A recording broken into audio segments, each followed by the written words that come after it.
Hello everyone, my name is Adityaveer of grade 8 and I study in Strawberry Fields High School. Today I will be interviewing Miss Harleen Bakshi. Miss Harleen Bakshi is a well-known dietitian. She is a certified diabetes educator and wellness coach. She works with various hospitals in Chandigarh and multinational companies and corporates as preventive healthcare consultant for their employees. Ma'am, I would like to ask you some questions. Thank you, Aditya, for a beautiful introduction. introduction. Thank you. Yes, ma'am. To start with, what exactly is a food label and why should kids like me even bother looking at them? Okay. See, food label is the basic information given behind any packaged food product. Okay, it is basically the nutritional information, and these days companies have to provide us with that information because that is where we come to know what are the ingredients in that product and is it healthy for us.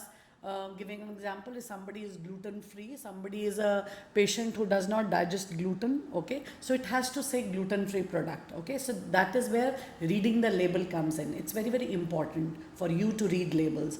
And coming down to your second question, what a kid like you needs, why a kid like you needs to, so I would say everyone should read food labels, not just the kids, okay, because we need to we've been hearing this line, jago grahak jago, okay, so that you need to become an educated consumer. You should know what are the ingredients, what are content. If it says added something added, okay, maybe added sugars, or for example it says sugar free product, so that does not mean it is a calorie free product. Okay, yeah. You need to be very, very particular knowing what are the contents, ingredients in that product, how much proteins, what is the serving size, which is very, very important for you to know. Yeah. Right, and then you calculate that serving size. If it says okay, this product has 1/4 of this product has this much servings, that's the serving size, but maybe you're eating the whole packet. Yeah. Okay, that is where you need to calculate everything. So you need to be very, very educated. Yeah. Eating what we are seeing in that food label. So we need to be really careful. Very, very careful. Very, very careful. Okay. So basically, when I pick up a snack, what is the very first thing on the food label I should look for? See, we just discussed, it has to be the serving size. Yeah. Okay, very, very important. First and foremost is your first serving size. Then start reading about what are the extra added. Does it have any preservatives or any coloring agents or anything which could be harmful for our health? Okay, like palm oil, even if palm oils, or there are we are talking about trans fats these days. So just look at that's where reading a food label become very, very important. You need to be educated to read those labels. Okay, you need to learn how to read the food labels. Okay, its nutritive values, how much carbohydrate it has, how much protein, how much added sugars and added fats it has. Sometimes it says 0 trans fats, but then there are hidden some fats in between. Okay, even sugars, yes, even sugars. And as we discussed, it says a sugar-free product. That does not mean it is a calorie-free product. So everything except water has calories. You need to be very, very particular. Yes, ma'am. Okay. That was quite interesting. For my second question, many different foods are considered healthy on their packages. So, is it always good to prioritize on these food labels? What else should we check in the label to consider it healthy? It's basically the ingredients. You need to know. You need to know what ingredients are. It's a similar questions what we are discussing. So ingredients are very, very important. So read, or the allergens. Okay, maybe you could be allergic to one of the maybe nuts or added nuts. There will be a small line which will say added nuts. Okay, this may contain these things. So if you need to know your allergies or your allergens, if you're allergic to one thing, that is where the reading the food label becomes more important. Yes. Okay. For my third question, ma'am, is it okay to eat some junk food once a week or avoid it altogether?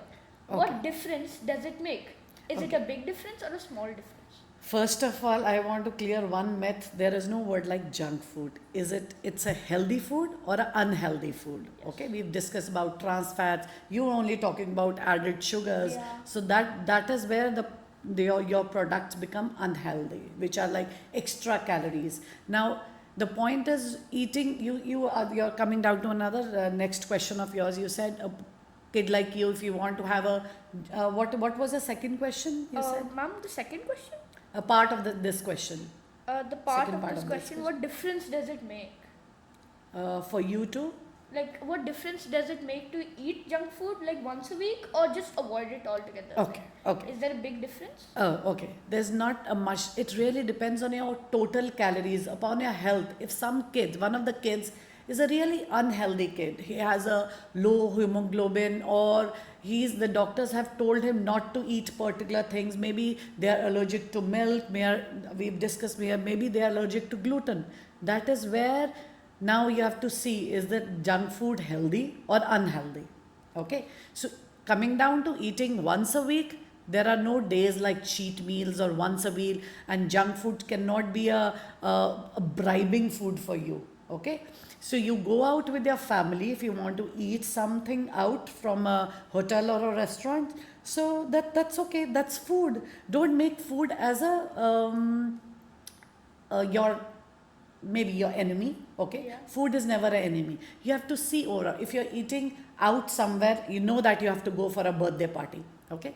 That's where compensation comes in. You can eat good foods, good meals in the morning, in your breakfast, in your lunch, and maybe if you're eating out, you can have your French fries or your cakes or anything you can, and go for a run in the morning. Yes, ma'am. Okay, that's where you can burn those calories in.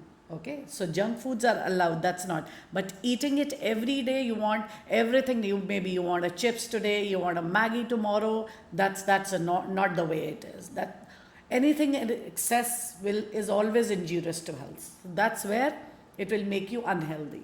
Yes, Okay. ma'am. So, hemoglobin basically regulates your calorie deficit? Hemoglobin has nothing to hemoglobin is your iron content. Okay. Okay, hemoglobin is totally different, and you're talking about your next thing you said. Calories. Calorie in, calorie out is, calories are overall what you're eating in the whole day. Oh. That's where we calculate the calories. Okay, and calories can come from your carbohydrates, it can come from your protein, it's come from your fats. So that's where we teach kids like you about food pyramid and eating from that my plate concept, that what all needs to be there in your everyday routine. What is a healthy plate? Okay, so food pyramid really works. Yes, ma'am. So, lastly, I would like to ask you a personal question. What is your favorite food?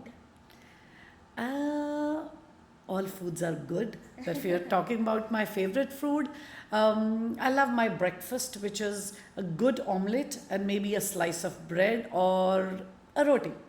Okay, so I love my breakfast the most. Thank you, ma'am. Most welcome. Pleasure having you here. Yeah, ma'am. same here. Same here. Take care.